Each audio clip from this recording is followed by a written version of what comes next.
What's going on, Bo Brack, Johnny Venerable, PHNX Cardinals news notes. After day 5 of training camp, the pads finally came on. We saw some physicality. It certainly ratcheted it up, but Johnny, what's the main takeaway from today? Kyler Murray ripping it up. The capacity crowd here at State Farm Stadium on Monday were given a treat today. That's right. Kyler Murray and the deep passing game seemingly returned for the Arizona Cardinals, led by, stop me if you heard this before, when Marvin Harrison Jr. made an exceptional catch down the left sideline. It wasn't just Marv. Michael Wilson was getting in the fold, Greg Dortch, Trey McBride. This passing game for the Arizona Cardinals, although they were 4th in rushing last year, it is going to be in full force for 17 games this year. I think they got the assignment because the defense was saying yesterday that, without pads, the offense kind of gets the edge. And they were expecting a physicality, and we saw the offense say, well, yeah, we're going to come out and we're going to throw some deep balls. And we certainly saw that. And up front, even, we talk about Marvin Harrison Jr., one thing I noticed today, once the pocket started to collapse on Kyler Murray, it didn't happen often. Yeah. It's not an indictment on the offensive line. But I did see number 18 kind of be that safety valve. I saw at least 2 passes where Kyler Murray, the first guy he was trying to get the ball to under duress was Marvin Harrison Jr. He just moves at a different level than anybody the Cardinals have had in recent memory. He's fluid with his motions. He's got exceptionally long strides, does MHJ, and he's able to come back to the football. His subtle head nods to get separation down the field. I mean, it's just a marvel. You just have to witness it in person. I encourage everybody to do so, and it's going to be on full display this fall. But you're exactly right. Like Kyler Murray, the comfort level, and he spoke about it today with Marvin Harrison Jr. I mean, frankly, he just said when a guy's got it, they've got it, and Marvin Harrison Jr. has it for the Arizona Cardinals. And we'll get to the Cardinals quarterback, Kyler Murray, some of his comments he made post-practice, but I want to stick here on the gridiron with the Cardinals. And let's start to look at the trenches now. So offensive line, looked like Paris Johnson Jr. was fine in his day 1 as far as left tackle and absorbing some more hits. Start out the other first rounder, Darius Robinson. Yeah, if you're the Arizona Cardinals, you have to be exceptionally pleased with what you have with both of your first rounders, MHJ and, of course, Darius Robinson.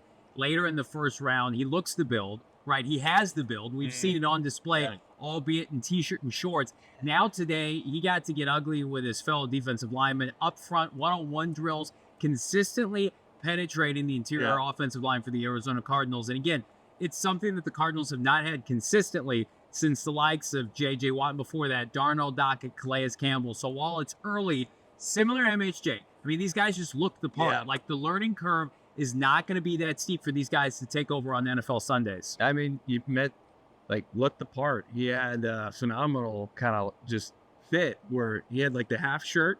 He looked like a throwback. He looked like an early familiar with that. Yes. Is that what you used to rock back in the high school days? Yeah. One thing that also stood out to me, I was talking to our colleague Craig Morgan. We talk so much about Max Melton, the second-round cornerback. We talk about Garrett Williams, the second-year corner. Yeah. 2 guys expected to have big roles in this. And lost in that shuffle are guys that played significant snaps in the secondary last year as rookies. Keitrell Clark, Starling Thomas, the first pick 6 of Cardinals training camp. A nice play there, and we saw a nice PBU from Keitrell Clark. Those guys are still fighting. They haven't accepted that, the starting roles are going to maybe those higher drafted players. Like Clark or our guy Starling Thomas. Yeah. I think that they are vying, maybe not for a starting role, but maybe a high-end, high-volume snap backup. Yeah, the Cardinals desperately needed depth at the cornerback position. They got it, but that doesn't mean they're going to cast aside somebody, specifically like Starling Thomas, that they went out and pursued last year. They claimed him, and yeah, you mentioned the pick 6 today, jumping in front of a route, picking off Clayton Tune for upwards of 60 yards down the field. That's got to get John again and his defensive coaches, Nick Rollis, incredibly excited because this is a group last year defensively didn't take the ball away enough. Right. And then you add in Garrett Williams, who looks fantastic going up against Greg Dortch, and then of course Max Melton, who's getting dirty with MHJ along the outside opposite the line of scrimmage. So the Cardinals, they don't have any household names at the cornerback position. Hell, they may not have household names to Cardinal fans. But I think you're going to look at a group at the end of this year, and you're going to be pleasantly surprised with the effort that you get and the takeaways that you get from a bunch of guys that went second, third, and then later on day 3. And then what did you see? You mentioned Clayton Tune, the struggles continue. Yeah. On the other side of that, I think Desmond Ridder, who was acquired this offseason to trade straight up for Rondale Moore, has the edge on the backup quarterback. Yeah, you know what? We talked to Cardinal coaches early this offseason, and they lauded. They were very complimentary of Clayton Tune, and I still think they're high on the 5th rounder last year out of Houston. But at the same time, I mean, Desmond Ridder brings a bunch to the table that really Tune can't combat. The number one thing is experience. He was almost a 500 quarterback in the NFL with the Atlanta Falcons, right? He started a lot of games, and he's just more poised in the pocket compared to Tune. Everything with Tune, it's horizontal, it's checkdowns, and then it's a little bit erratic when he tries to push the ball downfield. Ridder has the mobility that you want. When you can emulate Kyler Murray to some degree in the pocket, he's very conservative with his approach, but that's a good thing. That's what you want out of your backup. So I don't know if Clayton Tune is going to be on the 53-man roster. Could he sneak to the practice squad? But at this point, I know it's early, Bo.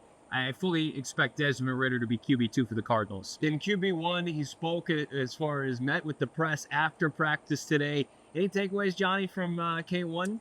I just think he's very anxious to get this season started. He was asked about offseason rankings and lists and kind of cast that aside. Kyler Murray has been hearing critics really his entire career, but specifically over the last 24 months. He played well at the end of last year, but he has the ownership now of this locker room from Michael Wilson, MHJ, James Conner, Trey Benson, and his head coach, Jonathan Gannon. He says he believes in me. He believes in this team. And so, yeah, Kyler Murray, it's all about one thing, and he mentioned it. I just got to stay on the field and be healthy. He's got to stay on the field, be healthy. Cardinals right now, a clean bill of health. 5 days in the training camp, have avoided any kind of nicks and bruises. It continues on Tuesday. Make sure you're subscribed to PHNX Sports for the most comprehensive, in-depth coverage of Arizona Cardinals training camp. Make sure you like this video as well. We'll talk to you on PHNX Cardinals live at 4:30. Don't miss an episode.